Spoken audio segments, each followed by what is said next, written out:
Mike Brown, the former FEMA director. Joining us here is the former FEMA director. History, I think, was very unkind to you, my friend. Very unkind. Mr. Brown, thanks for being with us. This is Michael Brown Unplugged. Hey, everyone. Welcome to this episode of Michael Brown Unplugged. Glad to have you with me. If you've listened to me on the radio, you've probably heard me joke about Chick-fil-A, and that I occasionally sneak off to Chick-fil-A when I'm running late for the studio. It's a quick place to run in and eat, and good food, right? Let's just be honest, good food.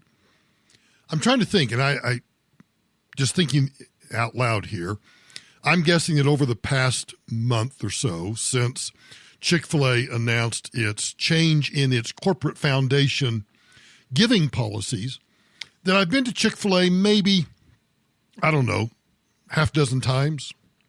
So maybe once every 6, 7, 8 days or something. And I've noticed anecdotally, the Chick-fil-A that I normally go to, which is close to here to the home studio, is generally just jam-packed.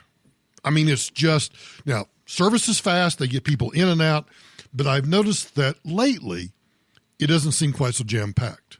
In fact, I can tell you that yesterday when I went, which is the impetus for this particular podcast, I went at about 11:45, 12 o'clock, which is pretty much just about the worst time to go to Chick-fil-A.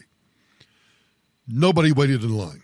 In fact, I couldn't get my app open fast enough before the young lady at the register was asking me, dining in or dining out, taking out, So I've noticed anecdotally over the past month that the crowds don't seem to be quite as large as usual. Now, there will come a time when Chick-fil-A starts, producing its financial reports that we'll be able to see whether or not same-store sales over year to year, whether those are down, flat, up, or what. I don't know. And I'm not making any judgments yet because all I see is what I see anecdotally. And there could be a whole host of reasons why the local Chick-fil-A that I go to appears, and I simply say appears, to be not quite as busy as usual.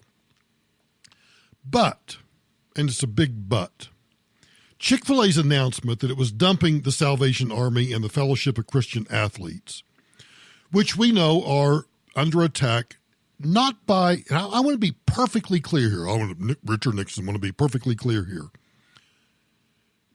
Those two groups, the Salvation Army and the FCA, the Fellowship of Christian Athletes, have come under attack by some LGBT groups. Not all, and quite frankly, I wouldn't be surprised that if I were to do a poll of people eating at Chick-fil-A when I'm at Chick-fil-A, that there's a certain percentage of gay or lesbian people in a Chick-fil-A. They know good fast food when they know good fast food. But I don't think that this change in their corporate foundation giving policy really should come as a surprise to any of us if we've been paying attention to Chick-fil-A's corporate structure, which is kind of what I want to talk about for a moment. But before I do, a caveat. And I know I hate caveats, but I want you to understand that I understand that the Chick-fil-A Foundation can give to whomever it wants to give. That's their choice. It's a private business, and they can do whatever they want to do. And then people can make decisions about whether or not they want to continue to spend their money at Chick-fil-A based upon those changes in corporate foundation policies. I'm one of those individuals that doesn't always, I hear, for example, I hear Glenn Beck. I'm not going to excoriate Glenn Beck here, but I hear him because of, obviously, the radio work that I do. I hear some of the spots that he does about you shouldn't support, if you are a customer of Verizon or T-Mobile or AT&T, that you shouldn't be doing that. You should be using some other company, I think it's called Patriot something, that also provides cell service. Because what you're doing by having a cell phone agreement or a data agreement, whatever it might be, with Verizon, you're supporting all of these groups that don't share our values. I just know that if I spent as much time as it would take to research all of the board members, the foundations of publicly traded, or for that matter, private boards, and whether or not they are giving to organizations that I agree or disagree with, I would spend all of my time doing that and not actually eating lunch. I also know that almost all of those publicly traded or private companies that I would look into to see what their corporate giving is, that I would find a hodgepodge. For example, I bet, and I haven't done, I'm not going to spend the time doing it, but I bet if I really dug deeply into the corporate giving of Verizon, T-Mobile, or AT&T, I might actually find some organizations in there that they're giving to that I support. So those of us who want to be good stewards of our money and spend our money where we think it should be spent, we have to make choices. We have to make choices about whether we're going to be adamant and it's all going to be black and white, or that we're going to recognize that companies are going to give to some organizations that we don't like, to some organizations that we do. Recognize that. Do what you can. I mean, for example, I'm a shareholder of a lot of publicly traded companies. And more often than not, the one thing that I do, which probably doesn't have much effect because I don't have any sort of controlling interest, but anytime boards of directors come up on the proxies to vote, I actually look into who those board members are. And I don't just check the box that says I agree with what the board has recommended. I vote for and against individual board members of the companies that I have money in, and that's my way of voicing my dissent when they put some liberal wacko on the board of directors of a publicly traded company that I've got a little bit of money invested in. But back to Chick-fil-A.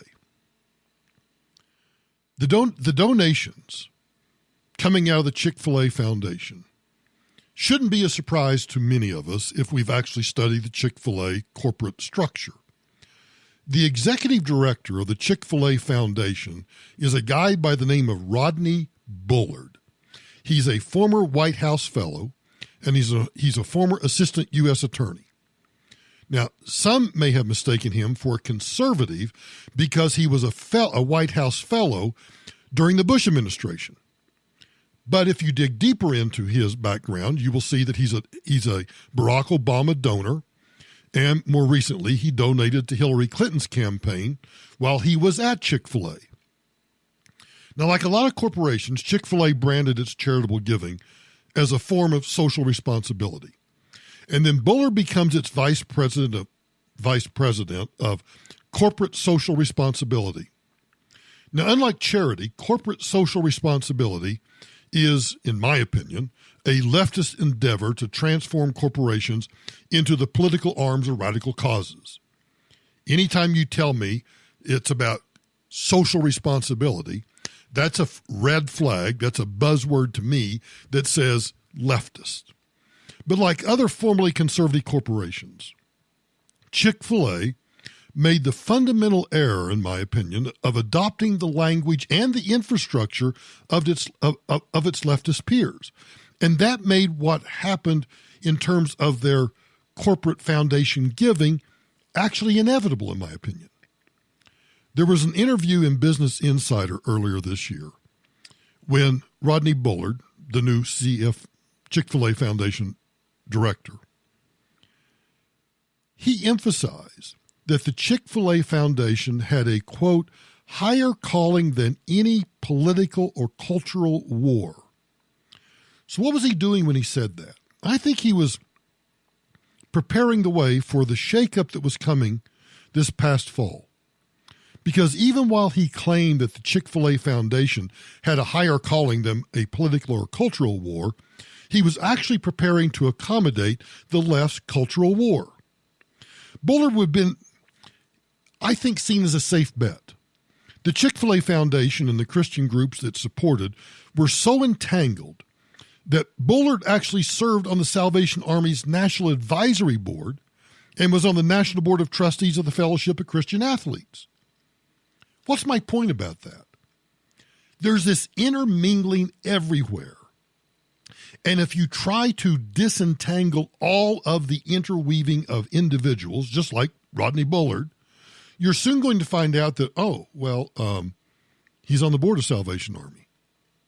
Well, what does that mean? I think it means that the Salvation Army saw somebody in Rodney Bullard that they thought, well, this guy might be actually an asset to our advisory board.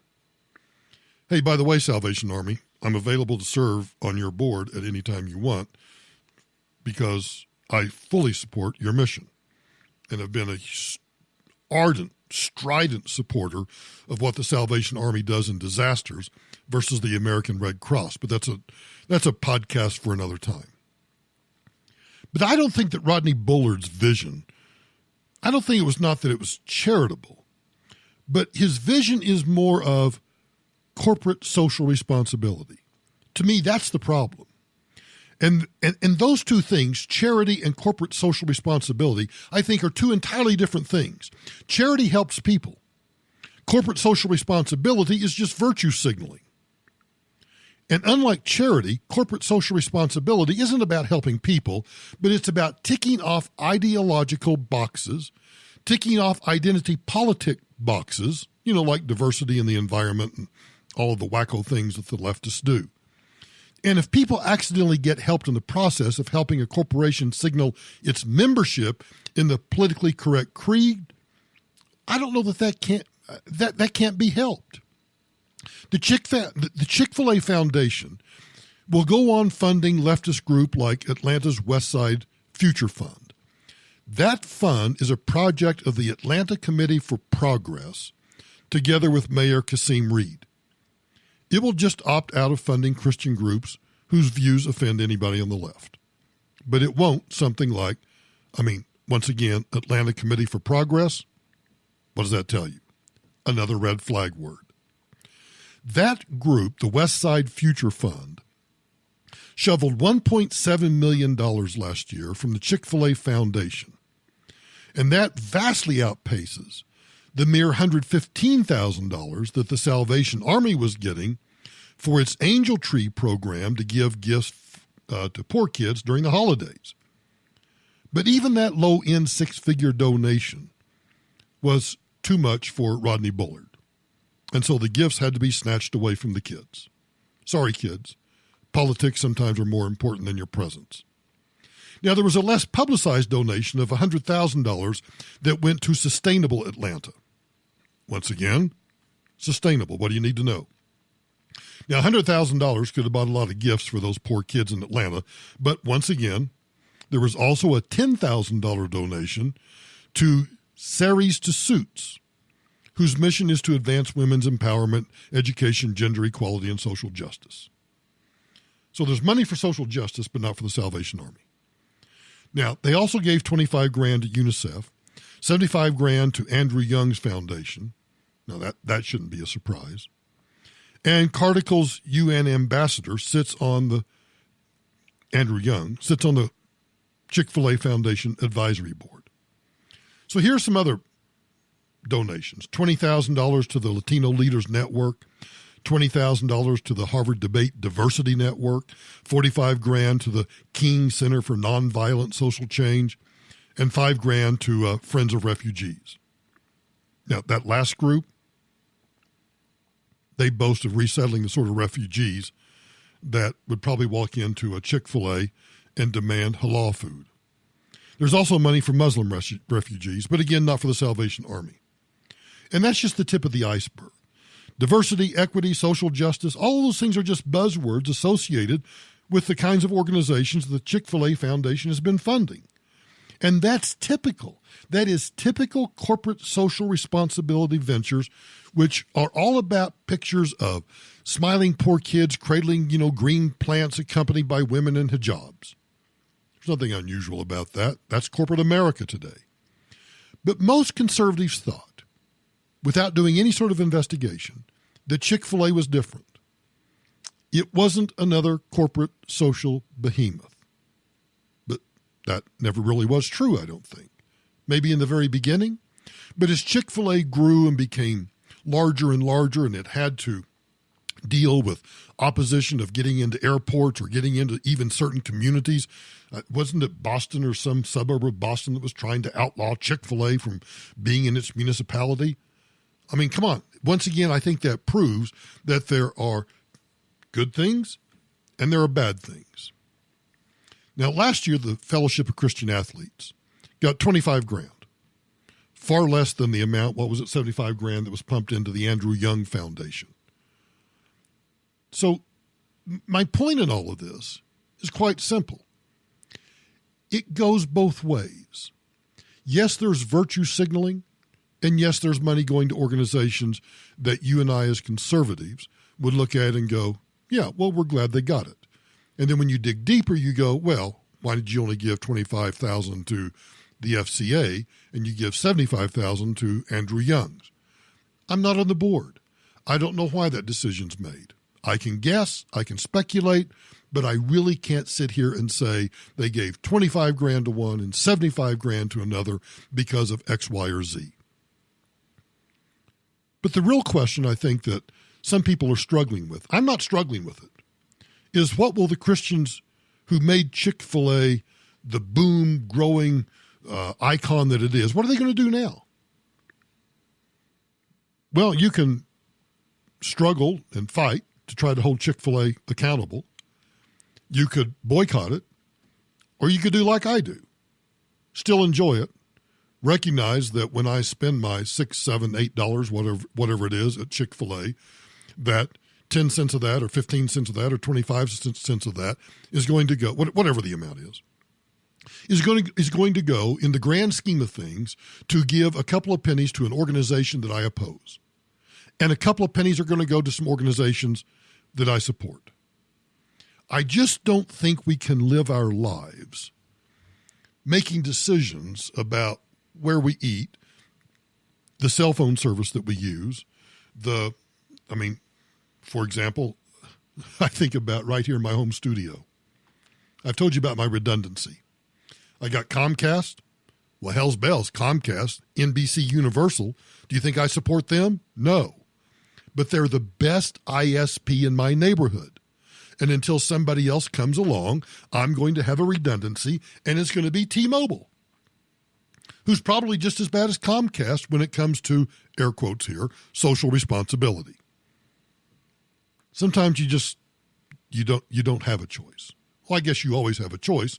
I could just not have internet service, but I'm not going to make that choice. People would argue that Chick-fil-A was supposed to be different. That if there was any company that conservatives can or should hold accountable, it's Chick-fil-A. And if you can't hold Chick-fil-A accountable, then what's left? I don't know if that's really, that it's a binary decision. You either go to Chick-fil-A or you don't go to Chick-fil-A. If Chick-fil-A wants to be in the business of corporate responsibility rather than charity, then so be it.